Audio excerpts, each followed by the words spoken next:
Memulai pidato saya dalam 3, 2, 1.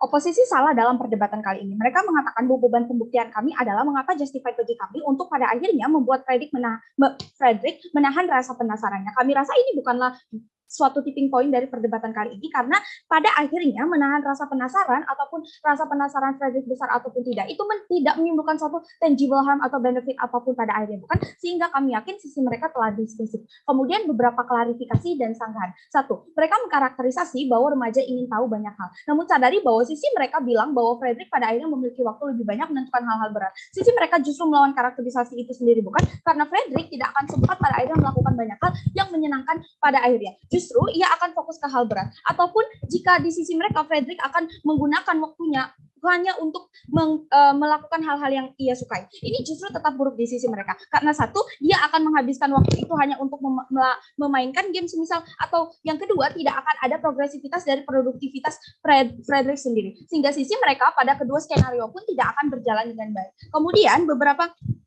Kemudian memasuki dari substansi saya, sekaligus memberikan sanggahan bagi kasus-kasus yang dibawakan oleh tim oposisi pada akhirnya dengan lebih detail. Satu, komparasi dampak kepada kehidupan Fredrik ketika ia membuka amplop ataupun ketika ia memusnahkan amplop. Dewan juri yang terhormat, notis bahwa Fredrik berusia 17 tahun sekarang. Usia 17 adalah awal di mana Fredrik akan bisa lebih memiliki kebebasan untuk mengeksplorasi dunia atau mengeksplorasi dirinya sendiri dengan segala emosinya yang belum ia keluarkan. Namun sayang, di dunia oposisi, Fredrik akan membuka amplop itu. Jelas dampak yang pertama adalah oposisi mengatakan dengan membuka atau mengetahui kapan dan di mana Fredrik meninggal, maka ia akan memiliki banyak waktu untuk persiapan sehingga lebih bahagia. Kami yakin itu tidak akan terjadi pada akhirnya. Dua skenario. Satu, mereka mengetahui waktu kematian lebih panjang, maka tentu akan ada tendensi berleha-leha. Jikalaupun tetap ada persiapan, akhirnya tetap akan menimbulkan kecemasan lebih besar ketika kemudian persiapan itu tidak maksimal semisal atau waktunya tidak cukup. Jikalaupun tidak, ada yang lebih buruk, yaitu Fredrik terjebak toxic positivity, di mana ia akan berusaha menolak kesedihannya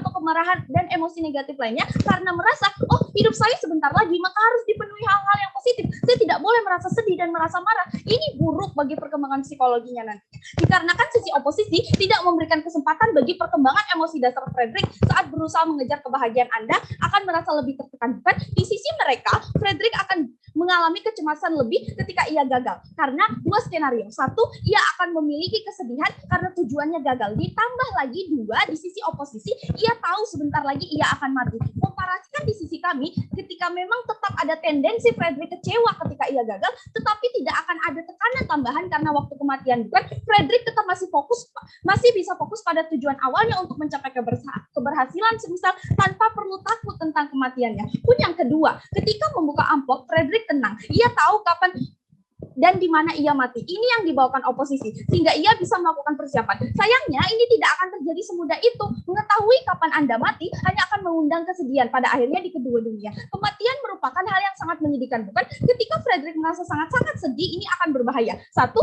psikologinya akan terganggu. Dia tidak akan bisa lebih produktif karena terganggu bayang-bayang X atau Z tahun lagi aku akan mati semisal di sisi kami. Ataupun ketika tidak terganggu, ia akan merasa bahwa, oh, hidupku hanya harus bisa dipenuhi dengan kebahagiaan, tidak boleh ada kesedihan. Ia akan menolak segala kesedihan dan pada akhirnya ini akan buruk ketika kesedihan-kesedihan tersebut ditolak. Fredrik tidak akan pernah mengalami perkembangan emosi dalam kehidupannya dan ini akan buruk ketika tidak ada perkembangan emosi, maka produktivitas tidak akan ada ataupun tendensi Anda untuk memiliki keinginan mencapai tujuan-tujuan hidup ataupun kebahagiaan Anda juga tidak akan ada karena yang Anda glorifikasi adalah bagaimana saya harus bahagia bagaimanapun caranya. Sementara di sisi kami tidak akan ada glorifikasi rasa takut akan kematian. Ketika ini tidak ada, maka purpose hidup akan di sisi kami lebih mudah tercapai karena Fredrik akan bisa memiliki purpose hidup yang lebih jelas, misal tanpa harus memikirkan kapan atau di mana ia mati. Atau rencana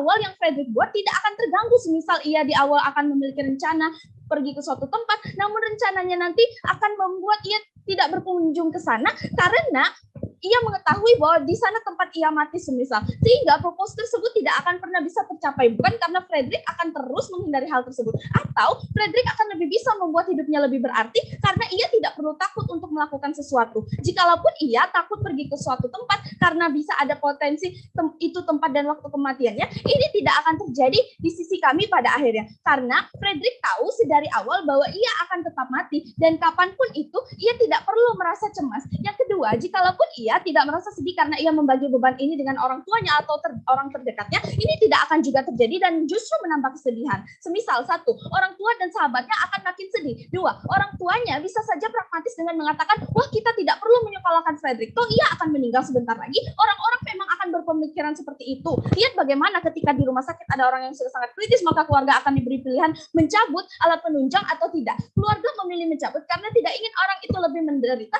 sementara ia akan tetap mati. Bukan? Ini yang akan terjadi karena kepada Frederick sendiri pada akhirnya, karena orang tuanya merasa sejatinya harapan hidup tidaklah lama, apapun Frederick harus selalu bersama mereka, karena pada akhirnya orang tuanya akan merasakan FOMO sehingga menjadi sangat posesif terhadap Frederick, sehingga justru Frederick tidak akan pernah mencapai kebahagiaan karena beberapa hal yang akan ia lakukan akan ia stop. Semisal ia akan stop sekolah, ataupun ia tidak akan pernah pergi ke suatu tempat sementara itu merupakan tempat favoritnya. Ini merupakan skenario ketiga. Ia akan kehilangan kesenangan karena tidak akan pergi ke suatu tempat lagi atau melakukan sesuatu lagi pada jam tersebut. Bahkan dalam skenario sangat ekstrim, ketika ia tahu tempat tersebut merupakan rumahnya sendiri, maka Frederick tidak akan pernah mau berada di rumahnya sendiri karena tempat itu dianggap bahaya. Frederick akan dilanda ketakutan besar ketika akan melakukan sesuatu di tempat tersebut, karena ia tahu tempat tersebut merupakan tempat di mana ia mati pada nantinya. Pun di skenario,